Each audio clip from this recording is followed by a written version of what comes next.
Thank you for joining us today. My name is Aura Ordóñez Molina. I am the Latina Engagement Fellow for Walker's Legacy.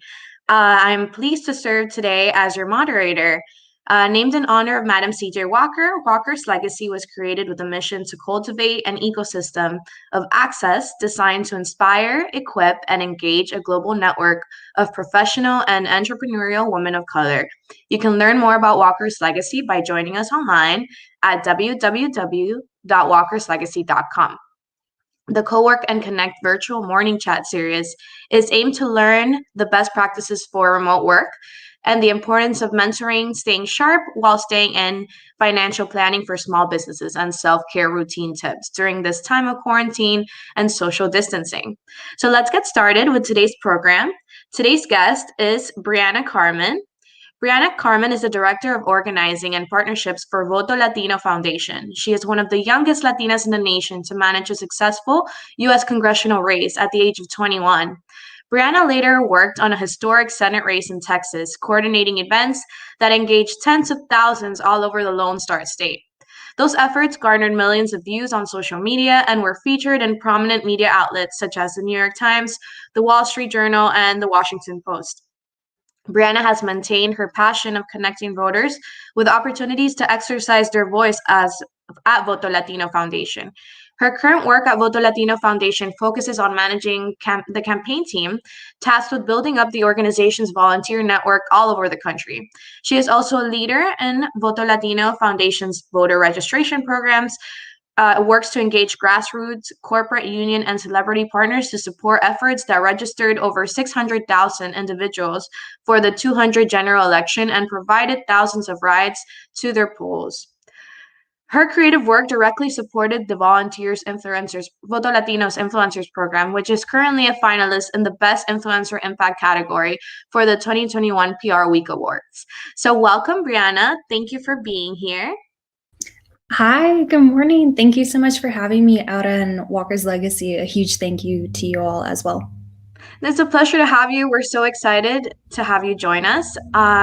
So with that, I guess I'll get started. So everyone has a journey to get where they are. And, if you don't mind sharing what that journey has looked like for you in the past 3 years or maybe in the past 6 months, whatever you want to speak about.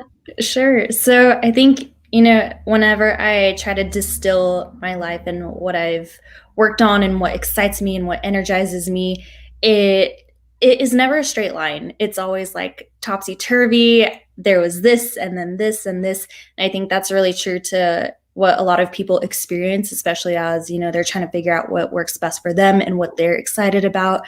So for me, my journey really started as an intern. I interned for my local member of Congress and then shortly after became their campaign manager. So it's really trial by fire, learning all of these things as a young college student, my senior year of college, trying to figure out campaign finance, trying to research more about fundraising, learning how to call up people, cold call them on the phone and say, hey, there's this campaign. I would love to tell you more about it and our candidate. Are you interested? And those skills really served me later on. I worked for a local congressman here. I'm from El Paso, so it was former Congressman Beto O'Rourke. We won his race in 2016, and then he decided to run for U.S. Senate in 2018. So all those skills that I picked up of, reaching out of the blue to call people and say, can we meet with you? Can we learn about the issues that are impacting your community? Can you share more about what you're concerned about, what we should be thinking about for Texas?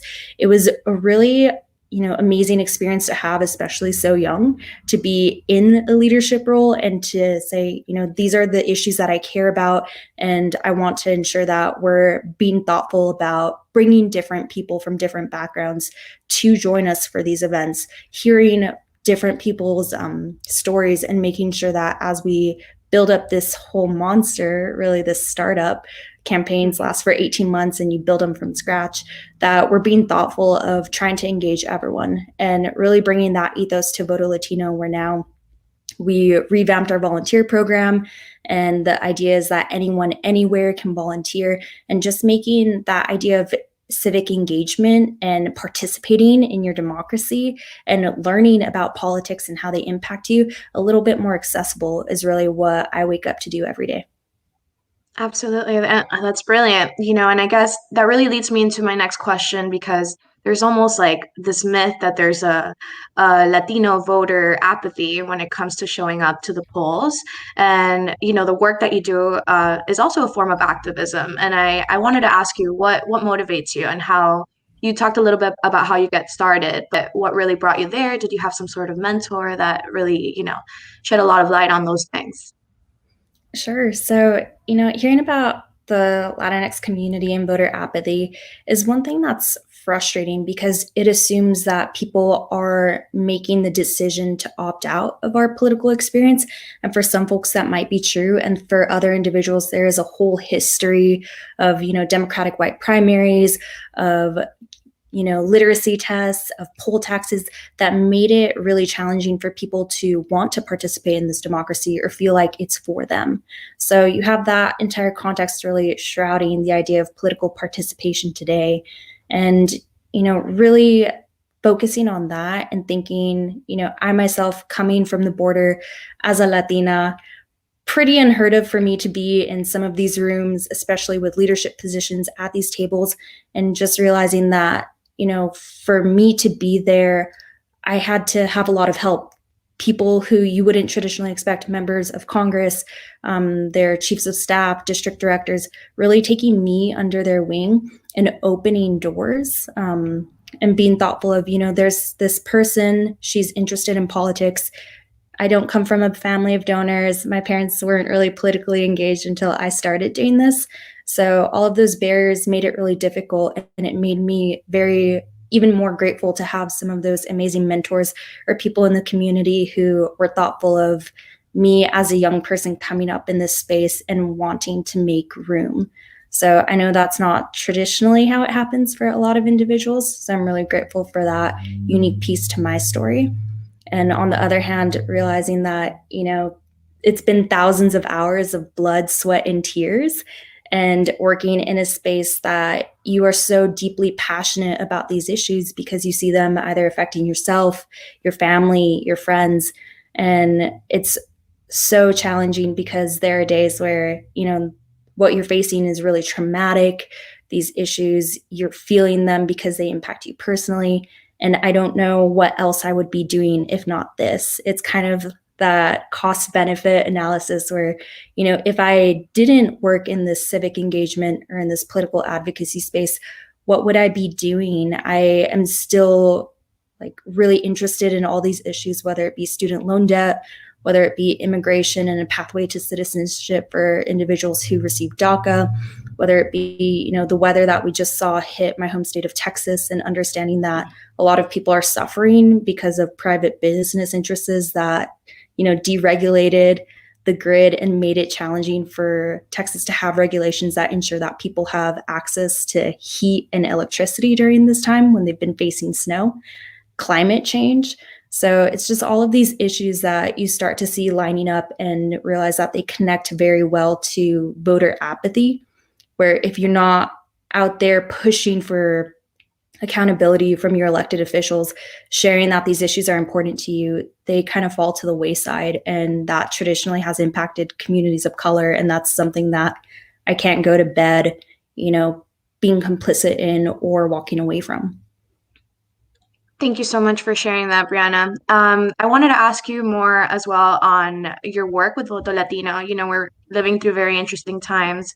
However, that looks like, every individual is different, but it's almost like this biblical plague has swept over us. And I wanted to ask you how the work of Voto Latino impacted our recent election. If there's anything you want to touch on that as well. Sure. So I am incredibly proud of the team and all that we accomplished. We are small but mighty. We were able to scale up to over 7,000 volunteers who sent out 6.8 million text messages. So as we saw challenges with the coronavirus pandemic, people trying to figure out, what does vote by mail look like for me? Am I eligible to vote by mail? Is my polling location closed because they don't have enough workers? Or is my polling location, are the hours different? How do I get a ride? We were able to be there for individuals and connect people in their community and all over the country with those who care, and just sending them a text, a really friendly reminder to get out there and vote, seeing if they had any questions, to make a plan. Because for a lot of the people that we engage with, Volto Latino works with those who are 18 to 34, usually first-time voters. It can be an intimidating process if someone hasn't walked you through it, or you're not sure how to fill out the vote by mail form. And so I'm really glad that we were able to be there just as a support system, a reminder, letting people know that this is important, this is coming up, and that we're here to help them. And then on the second end, just being able to register, hundreds of thousands of people. I think at last count, it was over 612,000 individuals that we registered. So those numbers in Arizona, over 67,000, Georgia, over 35,000. And these were a lot of races that were very close, that were won by, 20, 30, 40,000 votes. So every vote matters. And we saw that it was really communities of color and young people that were deciding factors in those elections, which we were super proud of. Absolutely. And the work that you do is testament to so much. It's clear that you deeply care and you're so grounded in it. Would it be a likely opportunity that maybe you would run for office one day?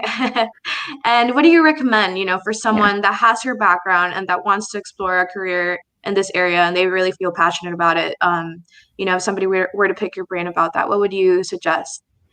Yeah. So, for your first question, I really love and look up to what Alexandria Ocasio-Cortez said about this, where she wants people to look at her and see a mirror. And that's really, what I hope for as well, working with all of our volunteers, young leaders in their community, people who really care about these issues and that are excited, where it's more so than myself or my team. It's all of us coming together, learning about these issues, learning how to speak to our community, and advocating for change because we know that it's important, because we care deeply about it. So I would love to really focus on, training up a whole cohort of individuals, and whether they want to run for office, whether they want to send out texts and remind people that the election's coming up, or if they want to go to city council and talk about, the potholes that drive them crazy, I am all for it. And then on the second hand, for people, aspiring to be in this space, I think, when I first came into the field, politics and the idea of what you could do was a little bit, just pretty plain, where there were people who were members of Congress and elected officials who didn't really look like me. But I think, throughout these years of being in this space, I think it's almost been about 6, I've been able to see a whole shift where if you want to run for office, we saw the most diverse Congress get elected back in 2018.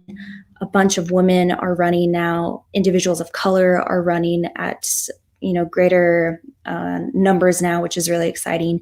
So you're seeing that shift of what you think people traditionally can be, that role or that belief of who gets in these positions change. And I'm also seeing a shift in, the expansion of what it looks like to be civically engaged. It can be you working at a company that really cares about these issues, that wants to make sure that they're sustainable for the environment. It can be buying Ben and Jerry's because they are supporting an initiative and you care about it. It can be you posting on social media that you care about something that's going on, or that your family's dealing with struggles from DACA.